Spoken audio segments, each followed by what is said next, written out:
let me try to make three very quick points here. First, I would like to say that Latin America has clearly a lot to learn from the Asian experience. That would be point number one. Point number two, I would like to say that Latin America is closing in on a very good growth decade. The last 10 years has been probably on average, we'll find that these are the highest average growth rates of our region since probably the 1960s, or at least since the 1970s. And this is very good. We're very happy. This is positive. And I think it has a lot to do with its increasing intertwining with Asia, directly and indirectly. And my final point is my concern, and my point here is to leave you with some concerns, with some disquiet, and that is that too much of this growth of the last 10 years is due to exogenous factors. And I was just enjoying Klaus's presentation because he calls them very nicely, a bunch of them, foreign cyclical variables.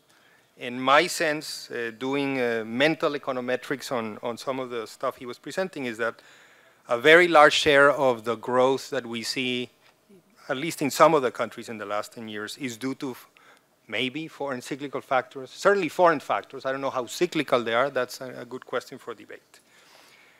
And in the remainder 9 minutes, let me expand a bit on those points. So point number one, I brought a nice graph that summarizes 100 years, over 100 years, 110 years of GDP numbers. This is taken from the Madison database.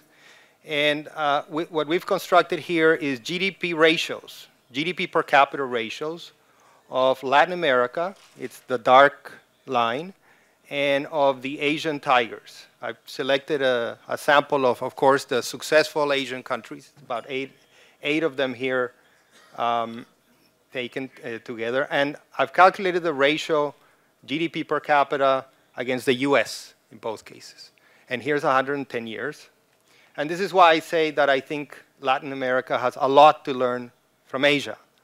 Because Asia has done something very well, or at least these Asian tigers, since the late 1940s maybe, or certainly since the late 1960s, where you see this big turning point, and you see Asia, the Asian per capita GDP go from being about 18% of the US GDP per capita to the 2008 figure, which is 60% of US GDP per capita. That is extremely impressive. Something very positive, something very dramatic has been happening there. Whereas Latin America goes up and down without a very clear trend. Actually, we had a negative trend if you look at the last 30 years, since the late 70s.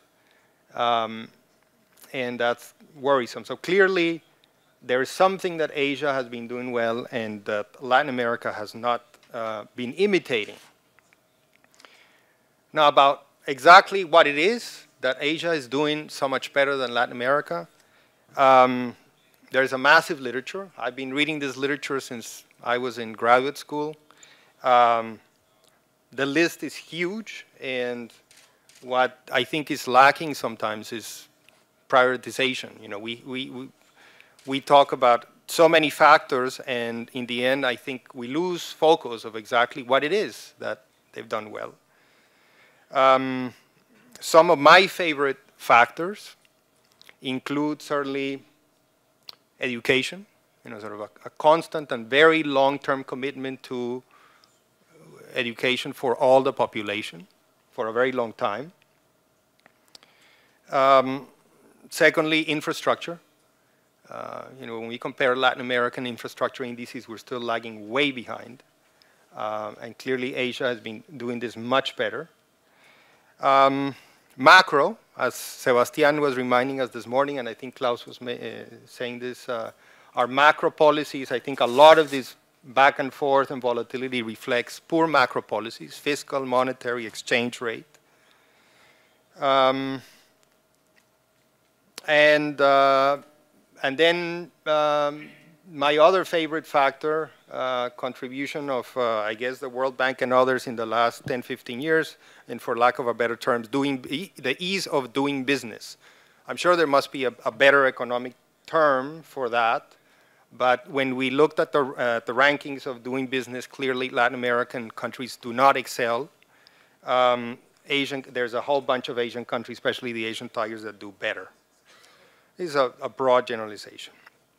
Okay, that was my first point. My second point is that, unfortunately, I think the reason for, my last point on this graph is that there is a happy ending here, finally trending up. This is the great moderation. Finally, we saw growth rates go back to the levels of the 1960s.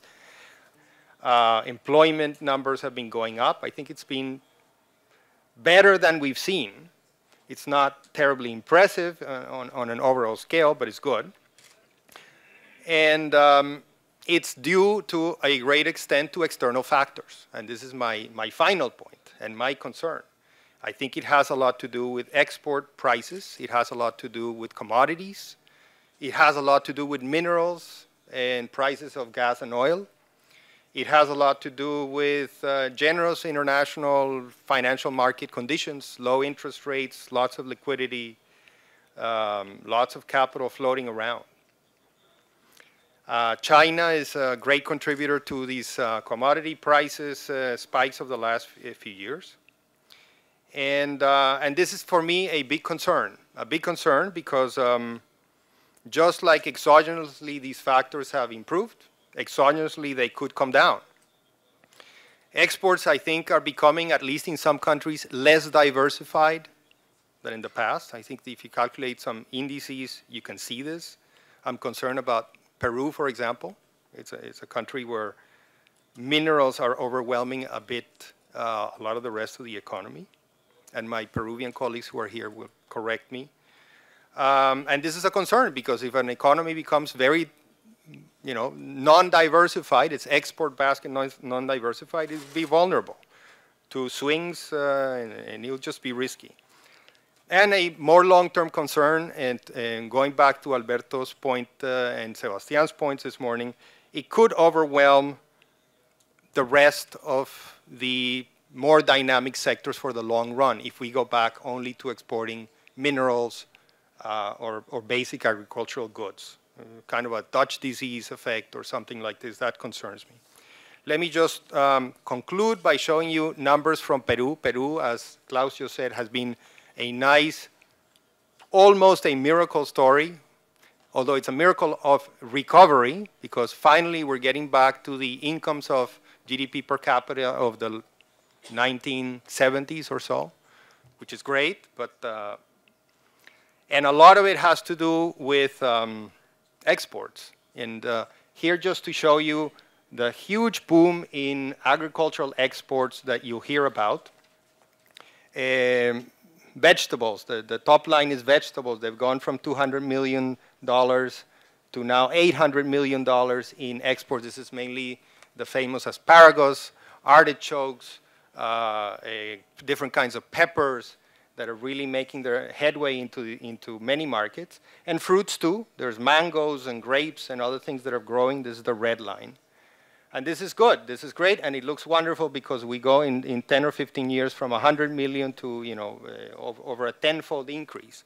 But if we put this in context, these are overall Peru's export levels. And the blue line is what Peruvians call traditional exports. And that is mainly mineral exports, mineral and fisheries. And the red line includes the agricultural miracle. So yes, that's great. It's grown a lot. But the share of exports of these new exports are declining because there's such a massive boom in the traditional mining sector that it's completely overwhelming it. I just want to conclude by saying that generally it's a positive story, and it's a really positive story that despite the mining boom, We still see very impressive growth in the agricultural export sector. I think that has to be recognized. But there are big concerns about what this may be leaving for long-term growth, what kind of structure of the economy you're getting for long-term growth. And I'll leave it there. I hope I left some thoughts on people's minds.